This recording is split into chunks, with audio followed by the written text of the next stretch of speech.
मैं हूं आयुषी गुप्ता।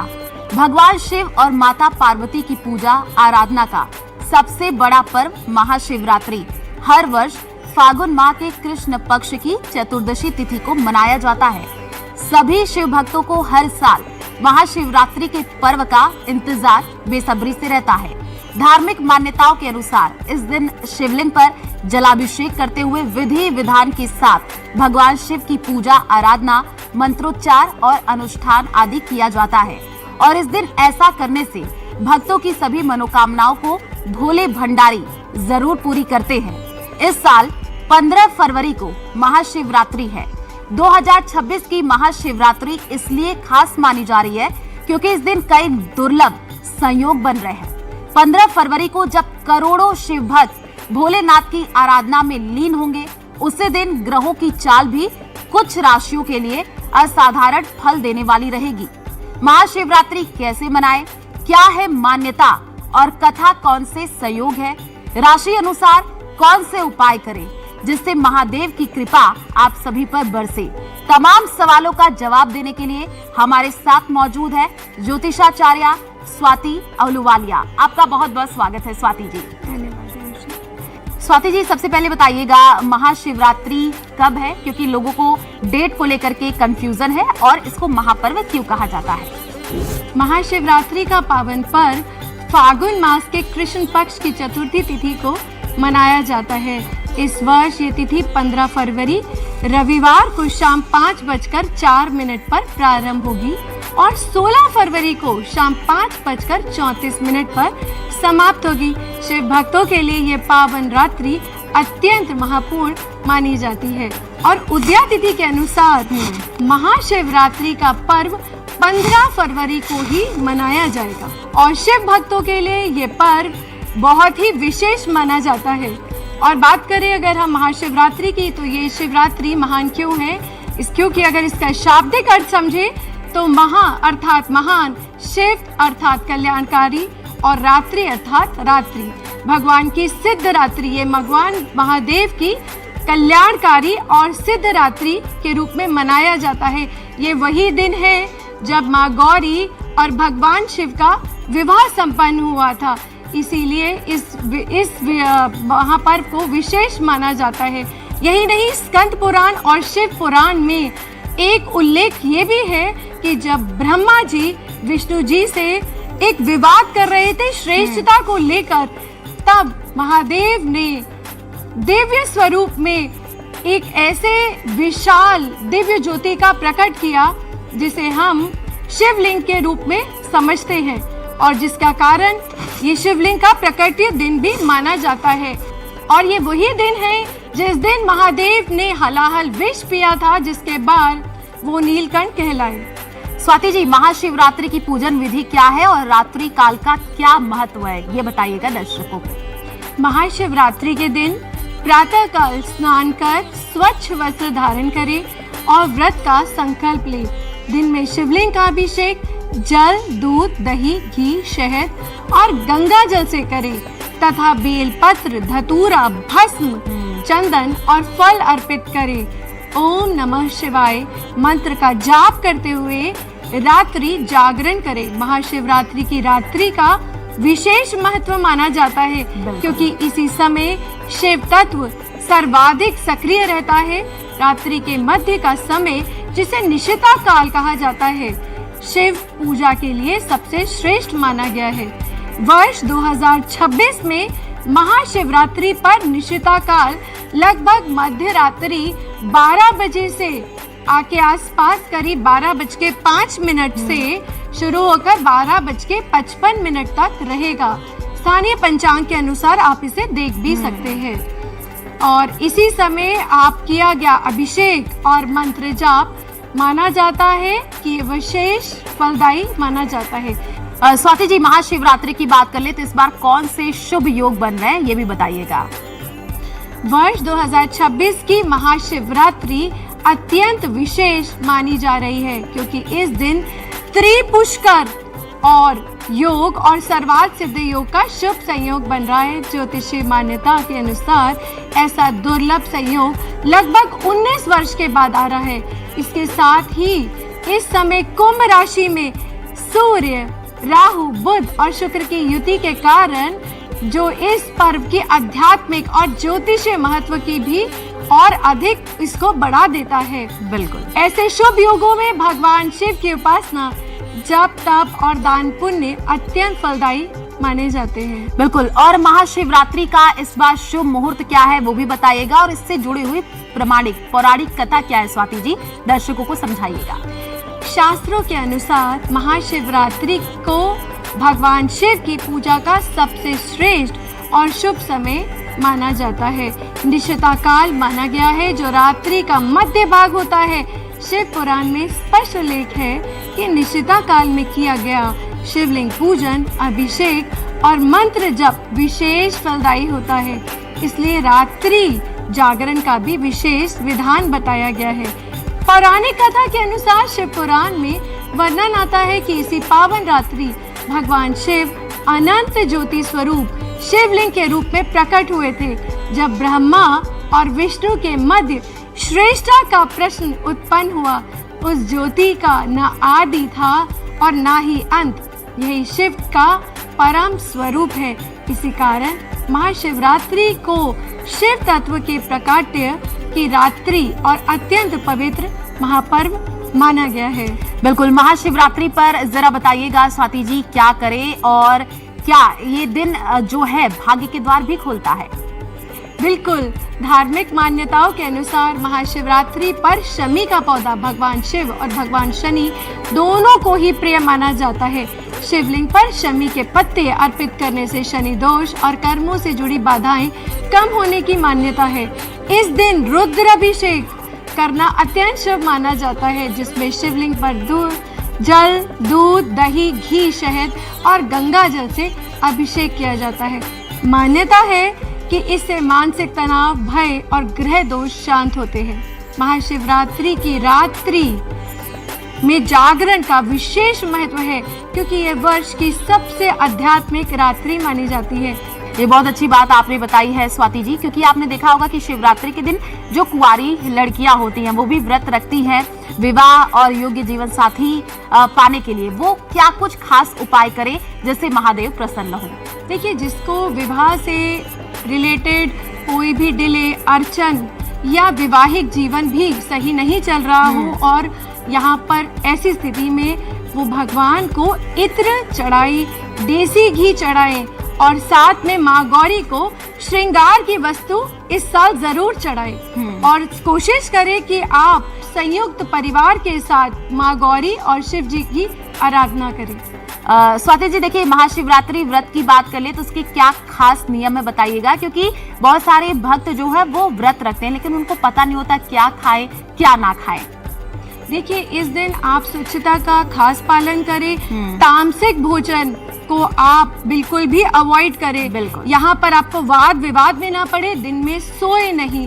साथ ही साथ जब आप रुद्र अभिषेक या आप पंचामृत से शिव जी का अभिषेक करें तो ये ध्यान रखें कि आप केतकी का फूल, तुलसी का पत्ता आपको नहीं चढ़ाना, ना ही आपको टूटे हुए अक्षर चढ़ाने हैं।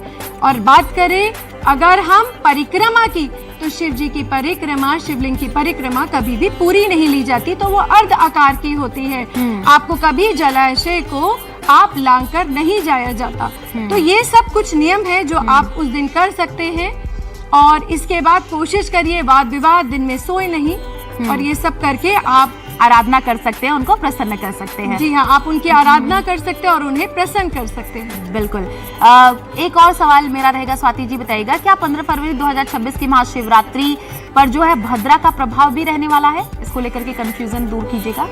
भद्रा का प्रभाव पूरे समय रहेगा, पर अगर हम समझे कि शिव जी खुद ही एक काल है ना, तो यहाँ पर भद्रा का प्रभाव बिल्कुल देखने को हमें नहीं मिलेगा। उसका बिल्कुल भी विचार ना करें आप, क्योंकि भद्रा इस बार वैसे भी पाताल लोक में निवास करेंगी।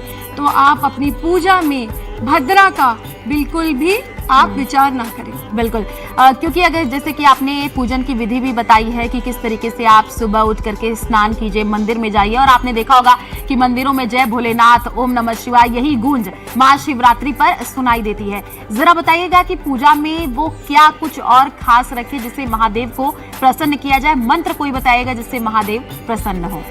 देखिए, भगवान शिव के बहुत सारे मंत्र हैं, जैसे मैंने अभी आपको बताया, शिवाष्टक, रुद्राष्टक, शिव तांडव, पंचाक्षरी मंत्र, महामृत्युंजय मंत्र, ये सभी भगवान शिव को अति प्रिय है। और सबसे अगर हम साधारणतः हम समझे तो सब लोगों को पंचाक्षरी मंत्र तो सब आप लोग वाकिफ है, जो है ओम नमः शिवाय। तो आप कुछ कर पाए या ना कर पाए, बड़ा विधि विधान कर पाए या ना कर पाए, तो आप 108 बार जरूर ये मंत्र का जाप करें। इसी के साथ अगर हम बात करें कि आप क्या चढ़ाएं, तो सरसों का तेल भगवान को चढ़ाएं। उस दिन अगर आप किसी भी विपत्ति में पड़े हैं या कहीं फंसे हुए हैं, कोर्ट कचहरी लिटिगेशन का कोई भी प्रोसेस में आप फंसे हुए हैं, तो सरसों के तेल से आप उस दिन अभिषेक करें। और आप उस दिन भगवान को अगर शादी का कोई समस्या आ रही है तो इत्र जरूर चढ़ाएं, सफेद रंग के पुष्प चढ़ाएं। आप मिठाइयों में सफेद तिल युक्त मिठाई भगवान को अति प्रिय है, उस दिन आप जरूर चढ़ाएं। और साथ में आप जब भी आप पूजन करें, इसमें आप ध्यान जरूर रखिए कि निशिता काल में पूजा आपके लिए सबसे ज्यादा कारगर सिद्ध होती है, क्योंकि वो ऊर्जा का केंद्र बन जाता है, क्योंकि यहाँ पर रात्रि का ही एक विशेषता है। बिल्कुल स्वाति जी, क्योंकि इस बार की जो महाशिवरात्रि है काफी खास रहने वाली है, 300 साल बाद एक योग बन रहा है, संयोग, उसके बारे में जरा बताइएगा। देखिए, इस साल ग्रहों की अगर युति को देखें और महाशिवरात्रि के पर्व को देखें तो यहाँ पर एक बहुत सुंदर संयोग बन रहा है। कुंभ लगन में, यहाँ पर कुंभ राशि में सूर्य, राहु, बुध और शुक्र की युति है, जो इतना सुंदर योग बना रही है। यहाँ पर इसके साथ साथ बुध आदित्य योग, त्रिपुष्कर योग भी बन रहा है। तो ये बहुत सालों बाद जो आया है, ये लोगों के लिए कई सारी नई अपॉर्चुनिटीज को खोलेगा, और ये आध्यात्मिक दृष्टि से भी ये संयोग बहुत ही कारगर है। बिल्कुल, और एक और कंफ्यूजन है, जरा दूर कीजिएगा, क्योंकि कहा जाता है कि साल में महाशिवरात्रि 2 बार आती है, तो ये जो अभी 15 फरवरी वाली है, ये इतनी खास क्यों है?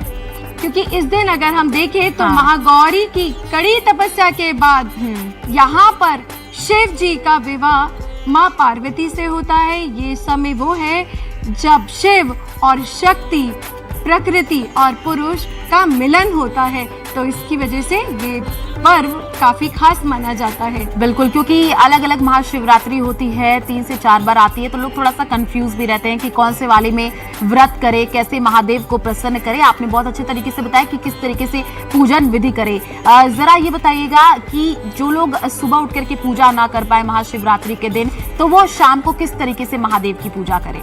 देखिए, अगर आप ये समझिए कि अगर आप पूजा सुबह नहीं कर पा रहे हैं, आप वर्किंग है या आप स्टूडेंट है या फॉर एनी रीजन आप ट्रेवल कर रहे हैं, कभी कभी ऐसा भी बनता है, ऐसे में ध्यान रखिएगा कि निशिता काल को बिल्कुल ना भूलें, क्योंकि 12:05 से 12:55 पर बन रहा है। ये निशिता काल वो दिव्य समय है जहाँ पर शिव तत्व की ऊर्जा सबसे ज्यादा मतलब महत्व का है, जहाँ पर सबसे ज्यादा आप भगवान शिव की आराधना, संकल्प सिद्धि का वो पावन समय बनता है। स्वाति जी, अब बात कर लेते हैं राशि अनुसार कौन से खास विशेष उपाय करें, कौन सी राशियों के लिए इस बार महाशिवरात्रि बहुत ही ज्यादा खास रहने वाली है, तमाम तरीके के उपाय वो करें महादेव को प्रसन्न करने के लिए। सबसे पहले बात कर लेते हैं मेष राशि की और साथ ही साथ वृषभ की। देखिए, मेष राशि वालों के लिए आप अबीर और गुलाल भगवान शिव को जरूर अर्पित करें। इसके साथ जब आप रुद्राभिषेक करें या फिर आप भगवान को जल अर्पित करें तो शहद का प्रयोग जरूर करें। साथ ही साथ आप सफेद रंग की आप सफेद रंग का कोई भी मिष्ठान भगवान शिव को अति प्रिय है, तो ये जरूर इस बार करें, जो कि आपका ऊर्जा को बढ़ाता चला जाएगा। और वृषभ राशि वालों के लिए भी बताइएगा क्या खास उपाय करें। वृषभ राशि वालों के लिए आप दूध, दही, चीनी, अक्षत, आप इसका प्रयोग भगवान शिव को जरूर करें। और साथ ही साथ आप केसर जरूर भगवान को अर्पित करें। यह आपके संबंधों में मधुरता लेकर आएगा। अब बात कर लेते हैं मिथुन राशि की। बताइएगा कि वो शिवलिंग पर क्या कुछ अर्पित करें महादेव को प्रसन्न करने के लिए, और कर्क राशि वालों के लिए भी खास उपाय बताइएगा। मिथुन राशि वालों के लिए वो गन्ने का रस भगवान शिव को अर्पित करें, साथ ही आप हरी मूंग की दाल को अर्पित करें। आपका कोई भी काम जो रुका हुआ है वो इस साल पूरा हो जाएगा। साथ ही साथ अगर हम बात करें कर्क राशि वालों के लिए, तो वो भगवान का इस बार जरूर रुद्राभिषेक जरूर करने की कोशिश करें। अगर वो किसी कारण वो नहीं कर पाते तो वो भगवान को दूध, दही, चीनी के साथ साथ सफेद किसी भी मिठाई को जरूर करें। इससे उनको मानसिक तनाव से वो दूर रहेंगे और उनकी ऊर्जा बढ़ती रहेगी। बिल्कुल। और अब बात कर लेते हैं सिंह राशि और कन्या राशि। क्या कुछ खास उपाय करें महादेव को प्रसन्न करने के लिए? स्वाति जी बताइएगा। देखिए, बात करेंगे सिंह राशि वालों के लिए तो उनको केसर जरूर अर्पित करें इस बार रुद्राभिषेक के साथ, और साथ में उनको थोड़ा सा गुड़ और थोड़ा सा लाल मसूर की दाल जरूर अर्पित करें। साथ में बात करते हैं हम कन्या राशि की, उन्हें भांग, धतूरा, साथ में अगर वो किसी बेल पत्र पे चंदन से राम लिखकर भगवान शिव को चढ़ाए तो ये उनके लिए काफी लाभकारी सिद्ध होगा। और अब बात कर लेते हैं तुला राशि के बारे में कि वो महादेव को कैसे प्रसन्न करें। वृश्चिक राशि, शिवलिंग पर ऐसा क्या चढ़ाएं कि महादेव उनसे खुश रहें? देखिए, तुला राशि वालों को देसी घी, गाय का देसी घी ध्यान रखिएगा, और इत्र जरूर इस बार भगवान शिव को चढ़ाए। और वृश्चिक वालों के लिए मैं ये कहूंगी कि इस बार जब वो जल अर्पित करें तो कुछ काले तिल और कुछ सफेद तिल जरूर अपने जल में मिलाकर भगवान को अर्पित करें। बिल्कुल। और स्वाति जी अब बात कर लेते हैं धनु राशि वालों के लिए। वो महादेव को प्रसन्न करने के लिए जल में ऐसा क्या चढ़ाए? क्योंकि वैसे तो कहते हैं कि 1 लोटा जल ही से महादेव जो है वो प्रसन्न हो जाते हैं, लेकिन खास प्रभाव जो है महादेव का उन पर पड़े। मकर राशि वालों के लिए भी बताइएगा क्या कुछ खास करें। सबसे पहले आप बताइएगा धनु राशि। देखिए, ये ऐसा समय है जहाँ पर आपकी कामनाएं सिद्ध होती है। इसलिए हम विशेष चीजें करते हैं भगवान शिव को प्रसन्न करने के लिए। वैसे तो वो भोला भंडारी है, वो किसी भी चीज से प्रसन्न हो जाते हैं, तो बहुत ज्यादा नियम और कानून उनके लिए नहीं लागू होते। परंतु यहाँ पर हम फिर कहूंगी कि धनु राशि वालों के लिए अगर वो हल्दी भगवान शिव को चढ़ाए, साथ में वो शहद चढ़ाए तो अति लाभकारी होगा। यहाँ पर बात कर लेते हैं मकर राशि वालों के लिए भी। मकर राशि वाले सरसों का तेल जरूर इस बार आप चढ़ाएं, उससे आपके कोई भी काम जो रुक रहे होंगे वो आपके चलने शुरू हो जाएंगे। और अब बात कर लेते हैं, बिल्कुल, क्योंकि आपने राशियों के अनुसार भी बताया क्या कुछ वो खास उपाय करे जिससे जो है महादेव की कृपा उन पर बनी रहे। अब बात कर लेते हैं कुंभ राशि वालों के लिए। उनके लिए बताइएगा कैसे वो महादेव को प्रसन्न करें। कुंभ राशि वालों को इस बार फिर गन्ने के रस से भगवान शिव का अभिषेक करना है। साथ ही साथ उनको थोड़ा सा सरसों का तेल भी भगवान को अर्पित करना है। यदि अगर वो किसी समय से किसी परेशानी से जूझ रहे हो और अगर उनको कोई आर्थिक समस्या आ रही है तो वो हरी मूंग की दाल अर्पित करें। और बात कर लेते हैं मीन राशि वालों के लिए, जिन्हें इस बार शहद और जल में वो कोशिश करे कि थोड़ा सा हल्दी मिलाकर भगवान शिव को प्रसन्न करे। ये वो उपाय है जिससे भगवान राशि के हिसाब से उनके लिए अनुकूल रहेंगे। बिल्कुल, ये आपने 12 राशियों के बारे में बहुत अच्छे से बताया है स्वाति जी कि क्या वो खास उपाय करें महादेव को प्रसन्न करने के लिए। क्योंकि देखिए महादेव भोले भंडारी जैसे आपने कहा भी कि वो 1 लोटा जल से ही प्रसन्न हो जाते हैं, लेकिन भाई महाशिवरात्रि का त्योहार है और महाशिवरात्रि पर जो भक्तजन है उनमें भी गजब का उत्साह नजर आता है और वो महादेव को प्रसन्न करने के लिए तमाम तरीके की कोशिशें करते हैं। स्वाति जी आपने महाशिवरात्रि को लेकर के तमाम तरीके की बातें दर्शकों को बताई। उम्मीद करते हैं कि सभी के लिए ये शिवरात्रि बहुत ही ज्यादा शुभ होगी। हमारे इस खास पेशकश में बस इतना ही। हमें दीजिए इजाजत। नमस्कार।